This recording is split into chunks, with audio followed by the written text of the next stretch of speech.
Welcome back, all you Fabricans and Fleshbags, to the super, not funny show reviews.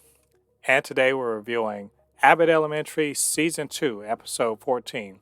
It's entitled Valentine's Day, coming to you from ABC, streaming on Hulu. So, what did I think about it, and should you be watching? Before we get into the review, get down there and hit the like on this video. Man, I tell you what, the writers of Abbott Elementary, they just playing with us. And we had to have known it was going to be some straight bait and switch foolishness on a Valentine's Day episode. Which isn't to say I'm not complaining about this episode, but they keep playing because they know we want to see Janine and Gregory get together. And ooh, they played. I'll explain. In this episode, there's a few storylines kind of going. One of them is Janine is, getting ready to have a special time with Mo, her guy she's dating, after school. But before that, she has to deal with the fact that one of her students has a crush on her, and he keeps on, leaving notes and being nice and all that other stuff. And she's trying to figure out how to deal with that. Jacob sort of sees that and takes it that she's talking about she's talking about Gregory, and he kind of spills the beans that Gregory likes her. And so that gets her to sort of thinking and wondering and maybe second guessing or whatever. But at the same time, Gregory sort of, on his own, he's trying to figure out what to get for his girlfriend, the girl he's dating. And it's sort of brings them into each other's orbit, which is exactly what they want. The writers want us to see them sort of, kind of hover around each other. The second, storyline that we're seeing is Barbara trying to get, reservations for herself and her husband because they waited too late and there's no place to go, and trying to get them at the airport. While at the same time, Melissa is sort of fuming about, oh man, the vending machine guy, he'd better do something. He better text me or, it's on. And they just, them both trying to figure out what they're going to do for their Valentine's evening celebration. And then finally we have, and the kind of, I would call this the B plot. We have Jacob getting his class audited because he's, teaching Black History during Black History Month, and one of the parents doesn't like that a white guy is teaching Black History. And so Ava reluctantly goes to audit the class, but finds out that she actually likes learning about Black history from Jacob.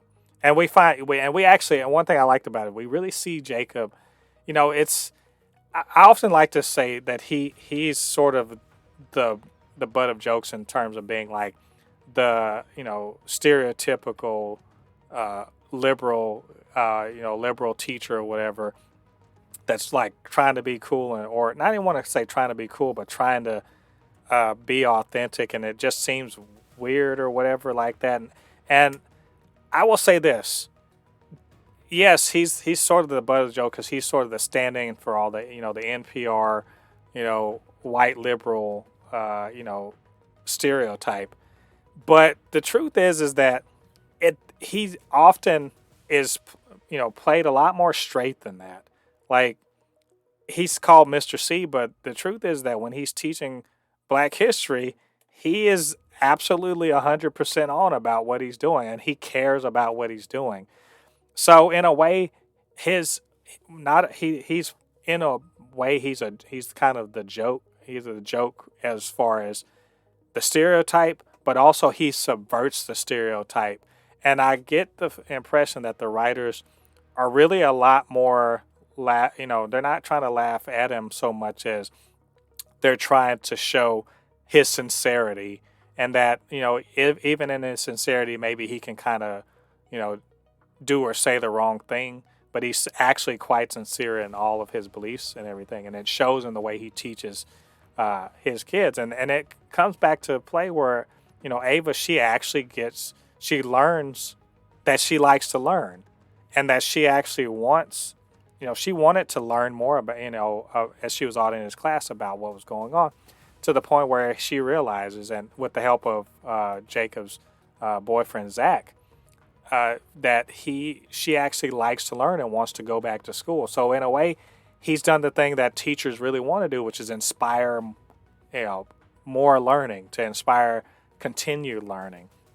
And for Ava to decide that she actually does want to go back to night school and, like get some like certificates or something under her belt for her education. That's really great. And also this uncovers more about Ava as a person, who is way more complex than maybe some of her shenanigans suggest. That she actually, there's a complex person underneath, sort of the funny one-liners and like funny looks. And I really, really enjoy that. And I enjoyed seeing, Jacob just really kind of feeling good about being a teacher, that he's making a difference in someone's life. And I love, again, showing that Jacob as actually the real deal. He's not, he's not putting on, he's not fake. He's actually, 100 about what he's trying to do as a teacher. Love that. I did also love at the end that, back to the C plot, Melissa getting, really getting an I love you from her, the vending machine guy and everything. It was really, really sweet and everything. I love Melissa. I'm so glad that she gets to be happy, on this Valentine's episode.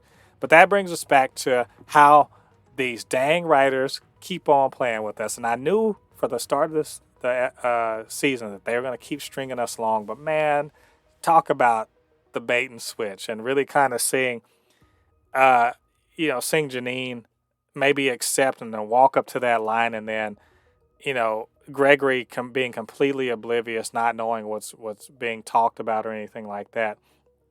And he gets that the Lego flowers and everything, which is the right, it's the right thing for Janine, but not the right thing for, for his girlfriend.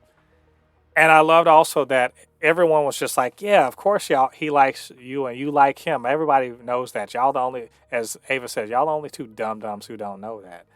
And to kind of see that seed planted in Janine's head, especially when we saw how her reaction to Mo's gift was not what he expected, and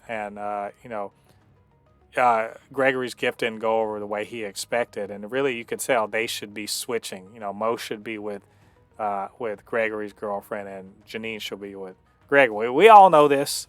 They keep playing because they just like to string us along, and it's going to be so satisfying when they figure it out and get it together. But in the meantime, we just got to be mad. So, but it's all good. I love this episode. I really, as usual, Abbott's on point. And I can't wait for the next episode. So anyway, what do you guys think about this episode? What do you think about what I had to say? Get down to the comment section. Leave your thoughts there. And, of course, you can always hit me up, supernotfunnyshow@gmail.com or at supernotfunnys1 on Twitter. And do me a favor, get down there, hit the like on this video, hit subscribe, notification bell, all that good stuff. Lets more people to see this channel and see these videos. All right, all you Fabricans and Fleshbags, thanks for joining me. Come back next week. We're going to be reviewing the 15th episode of Abbott Elementary. Until then, I've been Mo De Poupée, resident fabricant and commentator extraordinaire on all things pop culture. And I'll see you guys on the other side of the thread. Peace.